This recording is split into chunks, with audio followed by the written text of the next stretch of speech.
Sunday, December 18th, 2022, the fourth Sunday of Advent. Here is how the birth of Jesus happened. Thus begins today's Gospel passage. Matthew emphasizes the intervention of the Spirit from the beginning of his story, to avoid a misunderstanding that Jesus may have been generated by the intervention of a man. The Spirit, in this story, does not represent the male element. Ruah, the Hebrew word for spirit, is in fact female. It indicates strength, a divine breath of the Creator. He is referring to the Spirit of God that hovered over the waters at the beginning of the world that we hear in the account of Genesis. The virginal conception that is even explicitly mentioned by Luke is not intended to emphasize the moral superiority of Mary, nor, still less, does it constitute a depreciation of sexuality. It is introduced to reveal a fundamental truth for the believer. Jesus is not only a man. He is from above and is the same Lord who has taken on human form. There are many legitimate questions arising in us about this birth narrative. But Matthew is not interested in satisfying our curiosity. All he wants us to understand is this: the Son of Mary is the promised heir of the throne of David, announced by the prophets. The conclusion of the story is solemn. The whole passage seems to have been written to prove the fulfillment of what was spoken by the Lord through the prophet. Behold, a virgin shall conceive and bear a son who will be called Emmanuel, which means God with us. The literal meaning of the original prophecy is the announcement of the birth of Ahaz's son, Hezekiah. He was truly an Emmanuel, a sign that God protected his people and the dynasty of David. But he did not answer all the expectations that had been placed upon him. He did not even realize the promises of happiness, posterity, peace that were described by Isaiah. He was not a wonderful counselor, an invincible warrior, an everlasting father, a prince of peace. Here is what Matthew means. Jesus is the one who has fulfilled these prophecies. He is the son of the virgin announced by the prophet. He is really the Emmanuel, God with us. He will be given an everlasting kingdom, and he will fulfill all the hopes of Israel.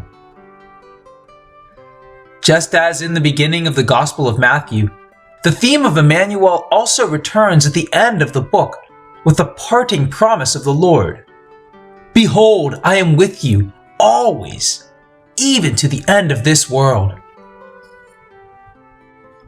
The reference to God with us opens and closes the entire work of Matthew, because, the evangelist tells us, in Jesus, God has placed himself and remains always at the side of humankind.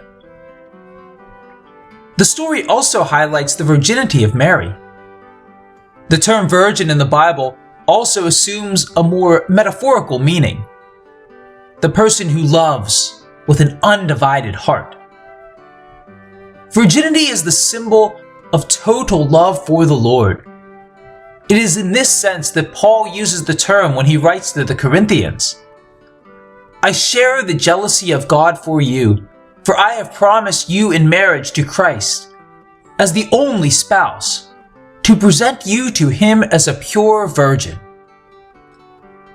Mary has certainly realized to perfection even this ideal of virginity. For every Christian, she is the supreme model of total and undivided love of God.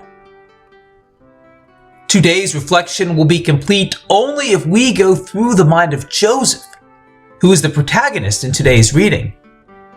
A man, a righteous man, betrothed to a woman, perhaps just a girl, is eagerly awaiting his wedding. Then he learns from the woman that she is pregnant, but he is surely not the father. Her explanation that it is through the Holy Spirit Perhaps she did not even know how to explain this, and might have narrated the entire angel story, which Joseph might have found difficult to believe, like any man of our times. Joseph might have spent sleepless nights trying to solve his dilemma, whether or not to marry this woman who carries another person's child. He finally decides to divorce her privately, to save from disgrace this woman he had begun to love passionately. It is after he decides to divorce that he gets the dream to accept Mary as his wife.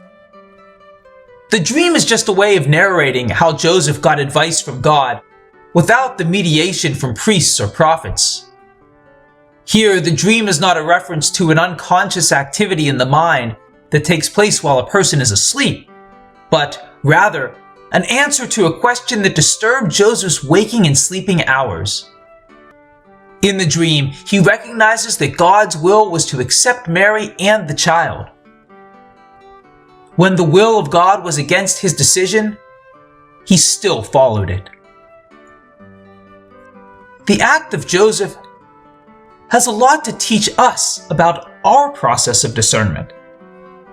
Often we would like to assume that our decisions are the will of God, or we find justifications to act according to our will and against the will of God.